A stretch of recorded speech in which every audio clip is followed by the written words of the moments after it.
Alright, in today's video I'm going to be showing you the second part in my Wish series, and this is going to be Asha. And when the nails are all lined up together, she's got this beautiful glow across her face that looks like it's coming from the star, which is on the nail next to it. If you missed that video, I can put a link to that in the description box below. I had uploaded that one a few days ago, so if you missed it, check for that. Otherwise, don't forget to click subscribe to see all my future videos as well.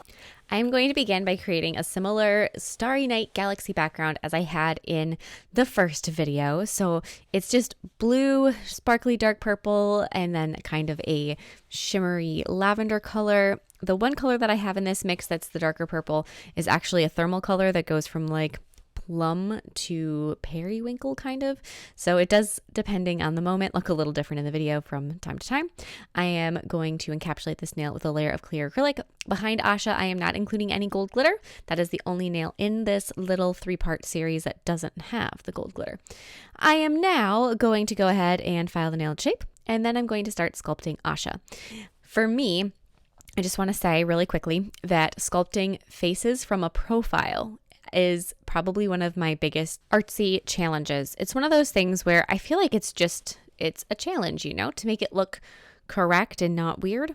So sometimes you just have to push yourself. You got to do something that is making you step out of your comfort zone. I think that's the most important thing that we can do as artists is say, you know what, I've never done this before, or I've avoided doing this, and just jump in 2 feet and just go for it. And if it fails, oh well. Pretty much it's kind of how that goes. You either start over, or you fix it, or you live with it and you learn. So I've got the start of Asha's face. Usually when I'm sculpting a face, I do it usually like at a 2/3 angle or face forward. Goodness gracious. And so I usually start with an oval for my face, but because we have a not face forward, we're doing profile, I started with not quite that shape, and I'm going to do the back of her head first is what I did to kind of get that just settled. Back of head's easy. It's got lots of hair to fix things. And then go ahead and work on her face.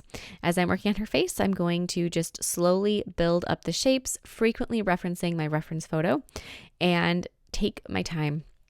The other thing to remember when you're sculpting a face is that you can, with acrylic, I want to be specific. Like if you're doing something with clay and you're making a face that's, a bust that's 3-dimensional all the way around, that's a different situation. But for acrylic and nail products, when you're doing something with a face or anything that has not just shape, but color to it, color differences, like lip color is different, there's blush to the cheeks, there's all these different things. Before you set out, give yourself a little moment to decide what you're going to plan to paint and what you're going to plan to sculpt, because like her lip color, as you can see, I didn't sculpt it with a color. I just sculpted it with the color I had grabbed, and I didn't have the right color for her skin tone. So I know I need to color correct that too, because I'm going to be doing quite a bit of painting.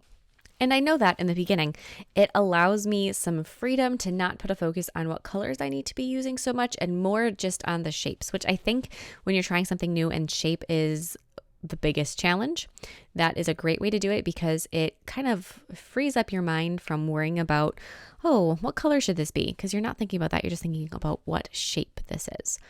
And it kind of just makes the whole process, I feel, go a little smoother, which is what you want when you're trying something outside your comfort zone. So I'm going to keep building up these just like I would with a face that is not profile, but on the straight and narrow. I am going to build up a height on her cheekbones, on her jawline. And because of the way that this angle is, I'm going to put a little bit more of a height on her jawline to pull that back, almost to force her face to look like it's turning slightly away from us, to make it go a little bit further backwards. I'm going to add a little bit more height to her neck. This movie, while is a new Disney movie, doesn't have quite the level of detail as some of the more recent Disney releases. It's got a little bit more of a outlined, older feel to it. So with that being said, it allows an artist such as myself to do outlines, and I love outlines.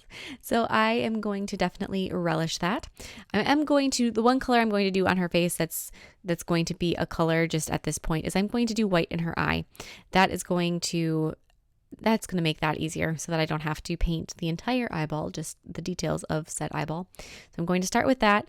And after you're happy with your general shapes, if you want to go back through and sculpt in with some color, you could. Like if you wanted to do a wash of a blushy color over her cheek, you could. But like I said, I have to color correct it. So I'm really not going to.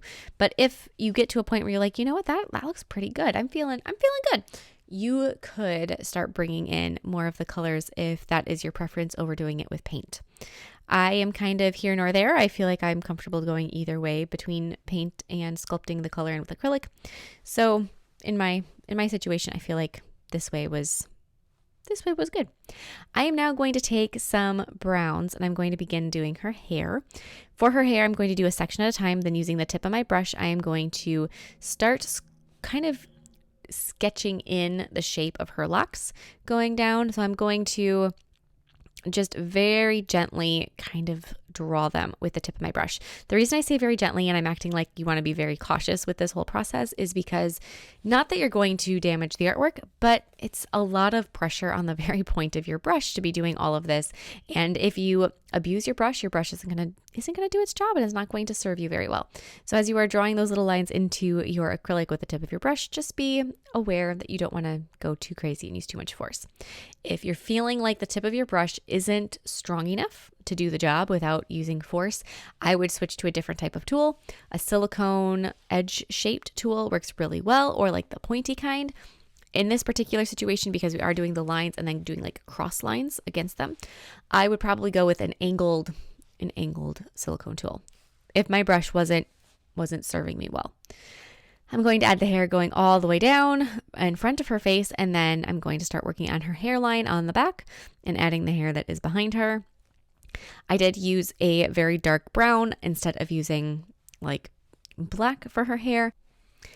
When I know that I'm going to be doing a lot of acrylic paint, I just allow the whole design to kind of take over that way. So I will add some darker colors and some depth throughout her hair with black acrylic paint after I'm finished with the sculpting. But there is so much detail with her hair as well, with the textures that are just present, that again, I'm putting a higher focus on the shapes versus the color. So have a base color and then go ahead and highlight it and low light it later. Add shadows, add brights. You can go through and do all of that afterwards. Like I said, once you get to a point where you are pretty happy, you can start building in some of the color. I couldn't help myself and I did add a little bit of a blush with a pinkish, it's actually with a dark red across her cheekbones, and then I'm going to just begin kind of adding that color on her lips. The texture of the acrylic I'm using right now is almost like paint. It's super thin and I can create these beautiful washes with it. If your acrylic doesn't want to behave that way, sometimes colors will get like little color dots when they're very thin, then I would reserve all of this for acrylic paint. But because I was just painting her face, I decided to do a little bit of that with acrylic. Now I'm going to take and I'm going to use the same lightest color from the background, which is the shimmery lavender color. I'm going to do the little bit that's going to show of her dress.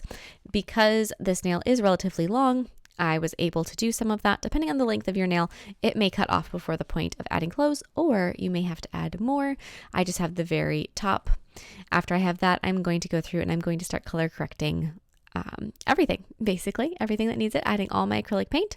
With a warm toned brown, I'm going to start adding some different colors on her face. Remember that this is in golden light, so keeping that in mind as you're painting it, add golden brown colors both to her hair and to her skin. That is just going to add that starry night, star-kissed glow, I guess, to her face.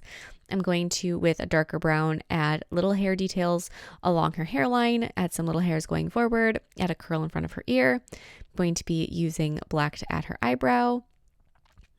And then I'm going to just start going through and adding all of the details that are missing. You can gently outline her eyes because she, like I said, isn't quite as detailed as some of the characters that are newer. Then you can outline anything you want. You can outline her skin, like her face shape. You can outline her clothing.